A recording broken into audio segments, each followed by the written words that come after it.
Hi,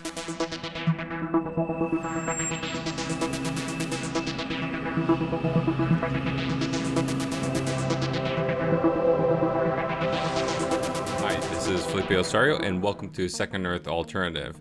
So we have quite an interesting episode today, certainly an episode that I did not expect.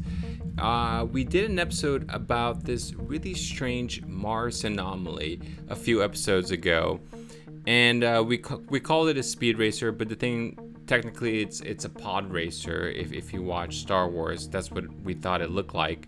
I mean, this was basically just an anomalous light that we had placed on Photoshop, did some photo analysis, and hold and behold, we get this very interesting structured object, I would say, or it looks like an object. But, you know, at the time I kind of half facetiously just was kind of kidding when I said that it looks like a pod racer. Well, you can imagine my surprise when today I suddenly randomly ran across this particular image. Check this out.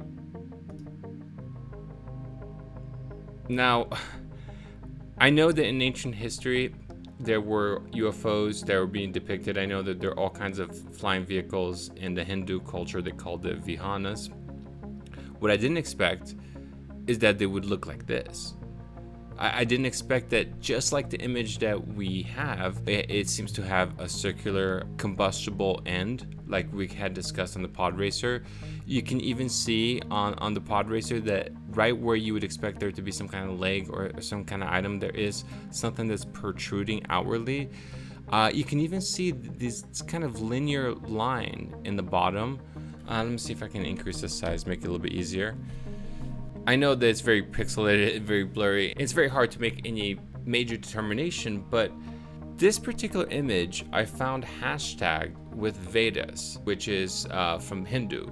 Now, this wasn't looking Hindu to me. This was looking more Mesoamerica. So I tried to do a reverse Google image analysis on this particular image to see where it came from.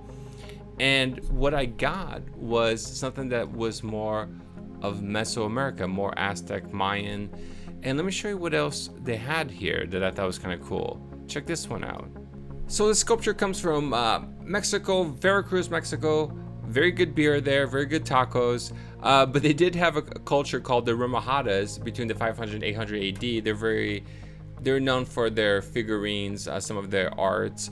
And look, guys, I'm looking at this thing and I'm seeing something that looks kind of like a one-man vehicle type object that seems to be flying.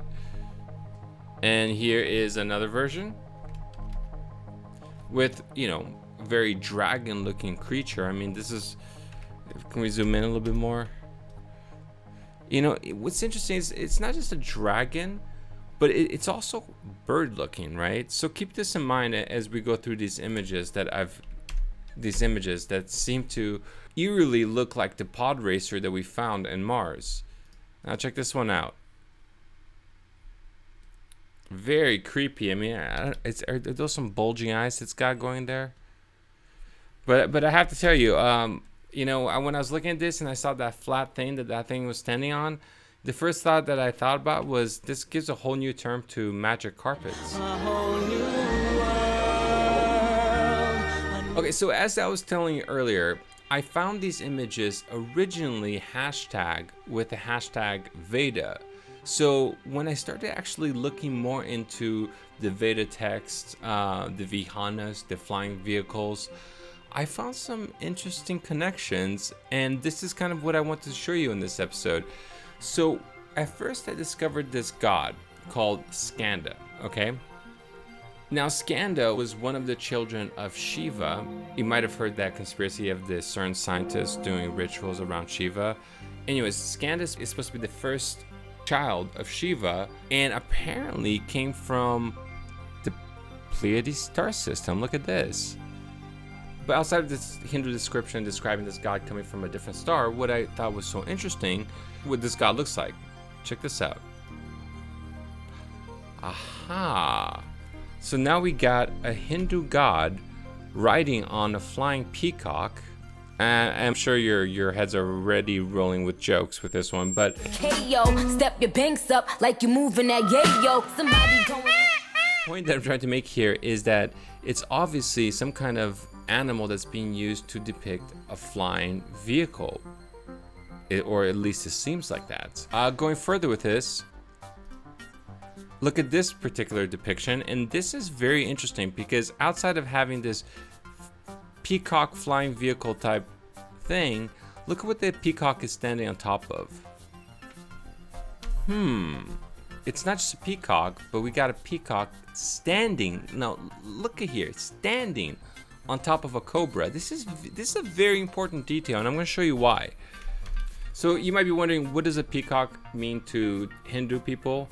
Well, I would say not much, because Hindu people tend to be very modest people. You know, they're not really puffing their feathers, so to speak. Okay. Yeah, look, yeah, I gotta work on that part of the show. Anyways, going back to the peacock, being a little bit more literal with this, it says here, in many Hindu sculptures, they use peacock as a symbol of the cycle of time. But to add to this, right, and this is where it's gonna blow your mind. So when we were doing that pod racer episode, and I was being kind of half kidding about the thing looking like a pod racer, well, we discovered that anomalous image, or we analyzed the anomalous image coming from Mars. So as I started going deeper with this, I realized that this exact god, this peacock god that we're talking about, the son of Shiva, Skanda is its name. Well, look what it's reading here. Mangala. Mangala is the name for Mars, the red planet in Hindu texts, also known as Lohit. Now, in the very end of this passage, it says here, Mangala, the god of war, is sometimes linked to god Skanda. So we're finding a pod racer in Mars. Then we find these Mesoamerica figurines that just look like weird pod racer type things with reptilian type creatures, driving these things, or looking like they're manning these weird vehicle looking objects. Then we look back in the Hindu religion, and sure enough, they have a god that is linked to Mars that rides a peacock. Very strange. I mean, a little strange, right? So let me show you a few more interesting connections. Something that I thought was really interesting, as I told you earlier, Skanda came from the 6 stars that made up the Pleiades star system. Look, we've done a lot of episodes on the Dogon tribe. The Dogon tribe was connected with the Sirius star system. They seem to know the Sirius star system was made out of 3 stars, which NASA didn't figure out until 1994. If you were to analyze the Great Pyramid in their shafts and where it's pointed, well, it's pointed towards Sirius, that star that the Dogon people mentioned, and the Pleiades star system, which to me is very, very interesting. Here is our little reptile birdman from Mesoamerica, and let me show you what is happening all the way on the other side in the Sumerian Empire, or what later became the Babylonian Empire. We got Ishtar. And what's happening with Ishtar? Well, this goddess that not only has a weird little turban, just like this birdman seems to have weird horns. Look at these little horns. So we got this weird turban type 7-horn crown, as they call it. We have the wings signifying the birds. We got the avian bird-like feet. And look, just let's go back one. Take a look. You got bird-like features. We got feathers. Remember, Quetzalcoatl in the Mayan Empire means feather serpent. So we got the avian feet, and then check this out. And the snake underneath the owl. I mean, literally, the owl is standing on top of the snake. This is exactly what I was showing you with that peacock god. Let's see if we can show you real quick. There it is. See the bird standing on top of the snake? The bird standing on top of the snake. I mean, this can't just be a coincidence. There has to be some kind of specificity to this connection that has a deeper value, a deeper meaning towards what these gods really mean, where they come from. My consensus, I've always thought that the birds and the snakes were just different attributes that were used after one of the commandments was put into place that said that we're not allowed to depict these creatures in their very realistic form. I believe this commandment that you find in the Ten Commandments was instilled somewhere around like 2000 BC during the Babylonian exile. And if you look at the figurines prior to that, you see that they have a very interesting realistic look to them. Everything after that is completely symbolic. When you read the Bible and you read Revelations and you read about the dragon of age, well, it actually describes how the dragon and why the dragon is sometimes symbolized with a lion. It says it's a lion because it has the face of a lion. They use a goat because it has horns like a goat's horns and a beard like a goat's beard. Maybe that's what the Egyptian beard was all about. Who knows? At this point, I'm just kind of brainstorming here, but definitely interesting connection. Look, if somebody who is an academic who is more involved with the studies knows more about this, we would definitely love to hear from you in the comments section. Feedback is huge for this channel. So if that's not enough, check out this other representation of Ishtar. Now, I'm not sure exactly which time period this came, if this was predating this sculpture or afterwards, but check this out. Boom. We got the bird again, that bird face, right? And what's up with this little crown going on over here?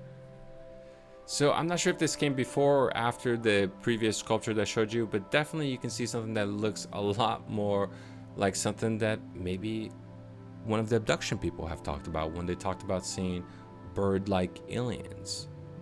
Going further with this, the god before that was associated with Mars, Skanda, well, we discussed how that was the first child of Shiva. So let's go ahead and show you what Shiva looks like. And that is Shiva. And the reason why I'm showing Shiva is because not is it just standing on top of a globe, not is it just standing on top of snakes, represented by a 5-headed snake type creature, but watch this. Boom. There it is, guys.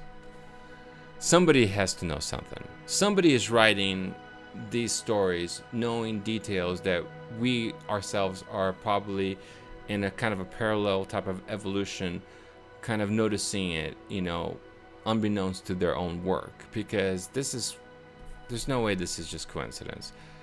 And look, this creature has green skin, and I've always thought that the snakes were used to depict that reptilian type characteristic, and these gods has these arms.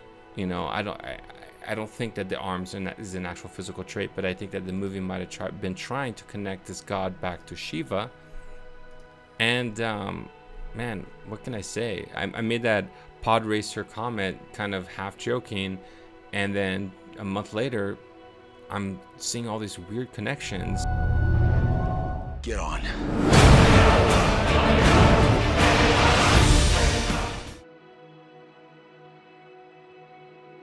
That's why I have the show, Second Earth, so I can show you guys things that are so difficult to talk about, and it's also difficult to present in a very academic sense, because we're talking about multiple disciplines, various layers of information. It's, sometimes you just want to present the information so that other people can feedback and you can come to a greater consensus about what all of this means. Now, if you have been watching our channel, you do know that we have a very peculiar belief that reptilians might actually be real, that some of the highest elite circles might have maybe contact with reptilians. Maybe there's some Rothschild that has some secret Rolodex connection with some reptilian species, and maybe that's what that crazy ritualistic stuff is all about. Now, these are just guesses, okay? But if you don't think that reptilians are screwing humanity, I wanted to show you this real quick. I mean, come on. Can it be any more obvious? Okay, if you're not convinced, then I'll show you one more. It's like, I don't mean to be crude, but I'm looking at this reptilian and I'm thinking, this guy's like, yep, I got that person in my balls. And last but not least, if you do not know this, you probably should know this. The Leeds have a car company called Alfa Romeo, very poshy type car, and they're also, quote unquote, screwing humanity, or at least in this case, eating them completely alive, as you can tell. So why are rich people having dragons with crowns eating people? Why are these gods having humans in their balls? To me, it's like I think I finally understood the etymology of the term getting royally screwed. All right, if you have not tried to participate in a remote viewing session, we didn't get a lot of guesses. Some of them were very close, but I still wanted to get a few more guesses before I present the cards. So here is our remote viewing card. If you guys have not played yet, we have wax sealed this. Just make sure that you basically write RV column and your best guess. If you do not know what remote viewing is, I would recommend researching it on Google. There's a lot of great descriptions about it. And lastly, just want to leave you guys off with a cool little image I found on the moon. And, just want to do a little photo analysis to show you guys what we got here in the very end. This is Felipe Osorio, signing out.